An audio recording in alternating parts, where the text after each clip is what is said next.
ஹாஸ்பிட்டலில் இன்னொரு தடவை கொஞ்சம் நல்ல டாக்டரை வச்சு நம்ம டீனை வச்சு செக்கப் பண்ணி ரொம்ப அண்டர் நரிஷ்டாக இருக்கான். கொஞ்சம் என்ன பார்த்து என்ன தேவைன்னு பண்ணி கொடுத்துடணும். சரியா?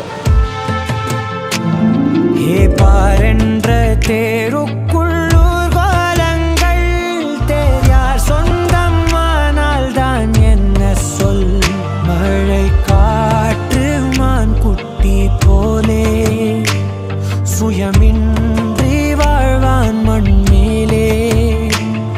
உன் நிலத்தினில் மலரை நீயும் சிறையினில் இடலாம். அதன் அருமணம் எல்லையை கடந்து வீசும்.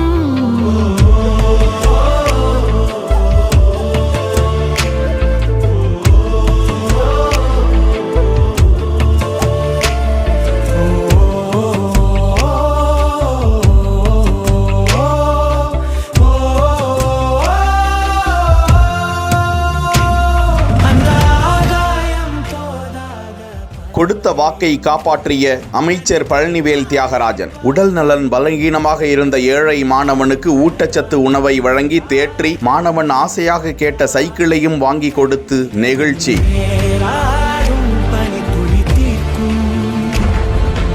ஒரு அமைச்சரின் அன்பும் ஆறுதலும் அரவணைப்பும். கடந்த ஆண்டு ஆகஸ்ட் 25ஆம் தேதி முதலமைச்சர் காலை உணவு திட்டம் 2ஆம் கட்டத்தை மதுரை முத்துப்பட்டி கள்ளர் உயர்நிலைப் பள்ளியில் அமைச்சர் PTR பழனிவேல் தியாகராஜன் தொடங்கி வைத்தார். அப்போது பள்ளி மாணவர்களோடு உணவருந்தி மகிழ்ந்த அவர் அங்கு சோகமாக மெலிந்த உருவத்தில் அமர்ந்து கொண்டிருந்த 7ஆம் வகுப்பு மாணவன் விஸ்வாவிடம் பேச்சு கொடுத்த போது மெலிந்த தேகமுடைய அந்த மாணவனின் உடல்நிலையை பரிசோதனை செய்ய வேண்டும் என அங்குள்ள ஆசிரியர்களிடமும் தனது அலுவலக பணியாளர்களிடமும் அறிவுறுத்திய அவர் அந்த மாணவனிடம் என்ன வேணும் உனக்கு என கேட்டபோது ஆசையாக அவர் தனக்கு சைக்கிள் வேண்டும் என கேட்க, உனது உடல் எடை 30 கிலோ வந்தவுடன் நான் சைக்கிள் வாங்கி தருகிறேன் என கூறியதோடு அவர் விட்டுவிடாமல் கடந்த 11 மாதங்களாகவும் தொடர்ச்சியாக அந்த மாணவனுக்கு பழங்கள், மருந்துகள், ஊட்டச்சத்து உணவுகளை வழங்கி தற்போது அந்த மாணவருக்கு உடல் எடை 30 கிலோவாக உயர்ந்து அந்த மாணவர் உடல் நலன் பெற்று வருகிறார். இந்த நிலையில் அந்த மாணவனை